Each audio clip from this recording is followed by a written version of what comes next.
ನಮಸ್ಕಾರ, ಎಲ್ಲರಿಗೂ ಕನ್ನಡತಿ ಅಡುಗೆ ಚಾನಲ್ಗೆ ಸ್ವಾಗತ. ಇವತ್ತು ನಾನು ಚೌಳಿಕೆ ಪಲ್ಯವನ್ನು ಮಾಡಿ ತೋರಿಸ್ತಾ ಇದ್ದೀನಿ. ಅದೇನಪ್ಪ ವಿಶೇಷ ಅಂದರೆ ನೀವು ಚೌಳಿಕೆ ಪಲ್ಯವನ್ನು ಮಾಡ್ಕೊಂಡಿರ್ತೀರಿ. ಅದರ ಗಡಿಬಿಡಿಯಲ್ಲಿ ಕಡಿಮೆ ಸಮಯದಲ್ಲಿ ಡೈರೆಕ್ಟಾಗಿ ಕುಕ್ಕರ್ನಲ್ಲಿ ಮಾಡೋದನ್ನೇ ತೋರಿಸ್ತಾ ಇದ್ದೀನಿ. ತುಂಬಾ ಟೇಸ್ಟಿಯಾಗಿರುವಂಥ ರೆಸಿಪಿ. ನನ್ನ ರೀತಿಯಲ್ಲೊಮ್ಮೆ ಖಂಡಿತನೂ ಟ್ರೈ ಮಾಡಿ ನೋಡಿ. ಈಗ ಮಿಕ್ಸಿ ಜಾರ್ಗೆ ನಾನು 2 ಸ್ಪೂನ್ ಆಗಷ್ಟು ಹುರಿದಿರುವ ಶೇಂಗಾನ ತೊಗೊಂಡಿದ್ರಿ. ಸಿಪ್ಪೆ ತರಿಸ್ಲೇನೆ ಹಾಕತ್ತೀನಿ, ನೀವು ಸಿಪ್ಪೆಯನ್ನು ತೆಗೆದುಬಿಟ್ಟಾದ್ರೂ ಹಾಕ್ಬೋದ್ರಿ. 2 ಸ್ಪೂನ್ ಆಗಷ್ಟೇ ಒಣ ಕೊಬ್ಬರಿಯನ್ನು ತುರಿದ್ಬಿಟ್ಟು ಹಾಕ್ತಾಯಿದ್ದೀನಿ. ಶೇಂಗಾ ಕೊಬ್ಬರಿ 2 ಸೇಮ್ ತೊಗೊಂಡಿದ್ರಿ. ಅದು 2 ಸ್ಪೂನು, ಇದು 2 ಸ್ಪೂನು. ಈಗ ಇದನ್ನು ಗ್ರೈಂಡ್ ಮಾಡ್ಕೊತೀನಿ ರೀ. ನೋಡಿ, ಶೇಂಗಾ ಮತ್ತು ಕೊಬ್ಬರಿ 2 ಎಣ್ಣೆ ಬಿಟ್ಟು ನೋಡಿರಿ ಎಷ್ಟು ನೀಟಾಗಿ ಮೆತ್ತಗಾಗಿ ಗ್ರೈಂಡ್ ಆಗ್ಯದ್ರಿ. ನೋಡಿ, ಈಗ ಇದನ್ನು ನಾನು ಕತಕ ಸೈಡಿಗೆ ಇಡ್ತೀನಿ ರೀ. ಇದನ್ನು ನಾನು ಆಮೇಲೆ ಯೂಸ್ ಮಾಡ್ತೀನಿ. ಈ ಕುಕ್ಕರ್ಗೆ ನಾನು ದೊಡ್ಡ ಸ್ಪೂನ್ದಿಂದಾನೇ 1 ಸ್ಪೂನ್ ಆಗಷ್ಟು ಎಣ್ಣೆನ ಹಾಕ್ತಾಯಿದ್ದೀನಿ ರೀ. ಎಣ್ಣೆ ಕಾಯಿಲಿ ರೀ. ಎಣ್ಣೆ ಕಾಯಿದ್ಮೇಲೆ ಅರ್ಧ ಸ್ಪೂನ್ ಸಾಸಿವೆ, ಅರ್ಧ ಸ್ಪೂನ್ ಜೀರಿಗೆ ಹಾಕ್ತಾಯಿದ್ದೀನಿ. ಸಾಸಿವೆ ಜೀರಿಗೆನೂ ಫ್ರೈ ಆಗಲಿ ರೀ. ಸಾಸಿವೆ ಜೀರಿಗೆ ಫ್ರೈ ಆದಮೇಲೆ 1 ಈರುಳ್ಳಿಯನ್ನು ಹಾಕ್ತಾಯಿದ್ದೀನಿ. ಸ್ವಲ್ಪ ಕರಿಬೇವು ಸೊಪ್ಪು. ನಾನು ಈರುಳ್ಳಿಯನ್ನು ಸಾಫ್ಟ್ ಆಗೋವರೆಗೂ ಬೇಯಿಸ್ಕೊತೀನಿ ರೀ. ಹೈ ಫ್ಲೇಮ್ದಲ್ಲಿ ಇಟ್ಟನೆ 1 ನಿಮಿಷ ಆಗಷ್ಟು ಬೇಯಿಸ್ಕೊಂಡಿನಿ. ಕಲರ್ ಏನು ಚೇಂಜ್ ಆಗೋದು ಬೇಡ್ರಿ. ಈರುಳ್ಳಿ ಸ್ವಲ್ಪ ಸಾಫ್ಟ್ ಆದರೆ ಸಾಕ್ರಿ. ಇದಕ್ಕೆ ನಾನು 1 ಗಡ್ಡೆ ಬೆಳ್ಳುಳ್ಳಿಯನ್ನು ಕುಟ್ಟಿ ಹಾಕ್ತಾಯಿದ್ದೀನಿ. ಸೊ ಬೆಳ್ಳುಳ್ಳಿ ಜಾಸ್ತಿ ಹಾಕ್ಬೇಕು ರೀ, ಅಂದರೆ ಟೇಸ್ಟ್ ಚೆನ್ನಾಗಿ ಬರ್ತದೆ ಚೌಳಿಕೆ ಪಲ್ಯ. ಆ ಬೆಳ್ಳುಳ್ಳಿಯನ್ನು ಹಸಿ ವಾಸನೆ ಹೋಗೋವರೆಗೆ ಬೇಯಿಸ್ಕೊತೀನಿ ರೀ. ನೋಡಿ, ಬೆಳ್ಳುಳ್ಳಿನೂ ಬೇಯ್ದದ್ರಿ. ಇದಕ್ಕೊಂದು ಸ್ವಲ್ಪ ಅರಿಶಿನ, 1/4 ಟೀ ಸ್ಪೂನ್ ಆಗಷ್ಟು ಅರಿಶಿನ ಎಣ್ಣೆಗೆ ಹಾಕೊಂಡ್ರಿ, ಕಲರ್ನು ಚೆನ್ನಾಗಿ ಬರ್ತದೆ ರೀ ಅದು.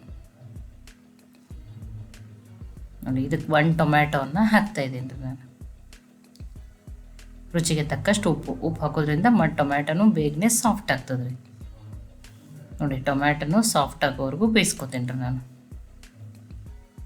ಮೀಡಿಯಮ್ ಫ್ಲೇಮ್ದಲ್ಲಿಟ್ಟು 1 ನಿಮಿಷ ಆಗಷ್ಟು ಬೇಯಿಸ್ಕೊಂಡಿದ್ರಿ. ಈಗ ಟೊಮ್ಯಾಟೋನು ಸಾಫ್ಟ್ ಆಗ್ಯದ್ರಿ. ಇಲ್ಲಿ ಚೌಳಿಕೆಯನ್ನು ತೊಗೊಂಡ್ಬಿಟ್ಟಿನಿ ನೋಡಿರಿ. ನಾನು ದೊಡ್ಡ ಬೌಲೇ 1 ಬೌಲ್ ಆಗಷ್ಟು ಚೌಳಿಕೆಯನ್ನು ತೊಗೊಂಡಿದ್ದೀನಿ ರೀ ನಾನು. ನೋಡಿ, ಈಗ ಅದನ್ನು ಈರುಳ್ಳಿ ಟೊಮ್ಯಾಟೊ ಜೊತೆ ಮಿಕ್ಸ್ ಮಾಡ್ಕೊತೀನಿ ರೀ. ಅಂದ್ರೆ ಆ ಈರುಳ್ಳಿ ಟೊಮ್ಯಾಟೊ ಜೊತೆ ಒಂದು ಸ್ವಲ್ಪ ಹುರ್ಕೊಂಡಂಗೆ ನೋಡೀನಿ ರೀ, ಒಂದು ಅರ್ಧ ನಿಮಿಷ ಆಗಷ್ಟು. ನೋಡಿ, ಈ ಉಪ್ಪು ಅದೆಲ್ಲನೂ ಹಾಕಿಲ್ಲ. ಕುಕ್ಕರ್ ಲಿಡ್ಡನ್ನು ಹಾಗೆ ಮುಚ್ತೀನಿ ರೀ. ಒಂದು 2 ರಿಂದ 3 ನಿಮಿಷ ಲೋ ಫ್ಲೇಮ್ದಲ್ಲಿ ಇಡ್ತೀನಿ ರೀ. ಅವಾಗ ಏನಾಗ್ತದೆ, ಆ ಚೌಳಿಕಾಯನ್ನು ಸಾಫ್ಟ್ ಆಗಿಬಿಡ್ತಾವ್ರಿ. ನೋಡಿ, ಉಪ್ಪಿನ ಜೊತೆ ಆ ಚೌಳಿಕೆ ಏನಾಗಿರ್ತದೆ, ನೀರು ಬಿಟ್ಕೊಂಡು ಸಾಫ್ಟ್ ಆಗ್ತದೆ. ಖಾರಕ್ಕಾಗಿ ನಾನು 1 ಸ್ಪೂನ್ ಆಗಷ್ಟು ರೆಡ್ ಚಿಲ್ಲಿ ಪೌಡ್ರ್ ಹಾಕ್ತಾಯಿದ್ದೀನಿ. ಖಾರ ನೀವು ನೋಡ್ಕೊಂಡು ಹಾಕೋರಿ. ಅರ್ಧ ಸ್ಪೂನ್ ಆಗಷ್ಟು ಧನಿಯಾ ಪೌಡ್ರನ್ನು ಹಾಕ್ತಾಯಿದ್ದೀನಿ ರೀ. ಆ ಪೌಡ್ರ್ ಏನು ಮಾಡ್ಕೊಂಡಿದ್ದೆನಲ್ಲ, ಶೇಂಗಾ ಕೊಬ್ಬರಿ, ಅದನ್ನು ಹಾಕ್ತಾಯಿದ್ದೀನಿ ರೀ. ಈಗ ಇದನ್ನು ಮಿಕ್ಸ್ ಮಾಡ್ಕೊತೀನಿ ರೀ. ನೋಡಿ, ಮಸಾಲೆ ಎಲ್ಲ ಚೆನ್ನಾಗಿ ಮಿಕ್ಸ್ ಆಗಲಿ ರೀ. ಗ್ಯಾಸನ್ನು ಲೋ ಫ್ಲೇಮ್ದಲ್ಲೇ ಇಟ್ಟೀನಿ ರೀ ನಾನು. ನೋಡಿ, ನಾನು ನೀರನ್ನು ಈಗ 1 ಗ್ಲಾಸನ್ನು ಹಾಕ್ತಾಯಿದ್ದೀನಿ. ಗ್ರೇವಿ ನೀವು ನೋಡ್ಕೊಂಡು ಮಾಡ್ಕೊರಿ. ನಾನು ತುಂಬ ತೆಳುವೂ ಮಾಡಲ್ಲ, ತುಂಬ ಗಟ್ಟಿನೂ ಮಾಡಲ್ಲ, ಅಷ್ಟೇ ಸ್ವಲ್ಪನೇ ಗಟ್ಟಿಯಾಗಿರೋ ಥರ ಮಾಡ್ಕೊತೀನಿ ರೀ. ಈಗ 1 ಗ್ಲಾಸ್ ನೀರನ್ನು ಹಾಕ್ಕೊಂಡಿದ್ದೀನಿ. ಇನ್ನೊಂದು ಸ್ವಲ್ಪ ನೀರನ್ನು ಹಾಕೋತೀನಿ ರೀ ನಾನು. ಸಣ್ಣ ಗ್ಲಾಸ್ಲೇ 1.5 ಗ್ಲಾಸ್ ಆಗಷ್ಟು ನೀರನ್ನು ಹಾಕ್ಕೊಂಡಿದ್ದೀನಿ. ನೀವು ಉಪ್ಪು ನೋಡ್ಕೊರಿ. ಉಪ್ಪು ಕಡಿಮೆ ಬಿದ್ದಿತ್ತಂದ್ರೂ ಇನ್ನೊಂದು ಸ್ವಲ್ಪ ಉಪ್ಪನ್ನು ಹಾಕಿರಿ.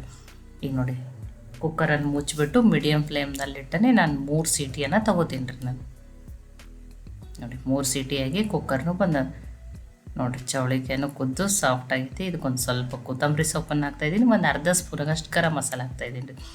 ಇನ್ನೊಂದು ಸ್ವಲ್ಪ ನಾನು ಗ್ಯಾಸನ್ನು ಆಫ್ ಮಾಡ್ಕೊತೀನಿ ರೀ. 1 ನಿಮಿಷ ಆಗಷ್ಟೇ ಐ ಫ್ಲೇಮ್ದಲ್ಲಿಟ್ಟು ಗರಂ ಮಸಾಲದ ಹಾಕಿದ್ಮೇಲೆ ಮಿಕ್ಸ್ ಮಾಡ್ಕೊತೀನಿ ರೀ ಅದನ್ನೆಲ್ಲನೂ.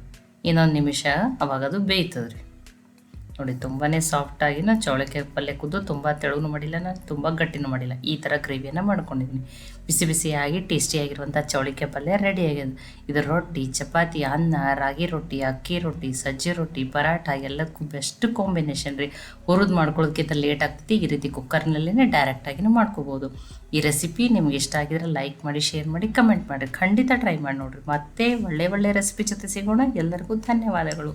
ಕನ್ನಡತಿ ಅಡುಗೆ ಚಾನಲನ್ನು ಸಬ್ಸ್ಕ್ರೈಬ್ ಮಾಡಿ.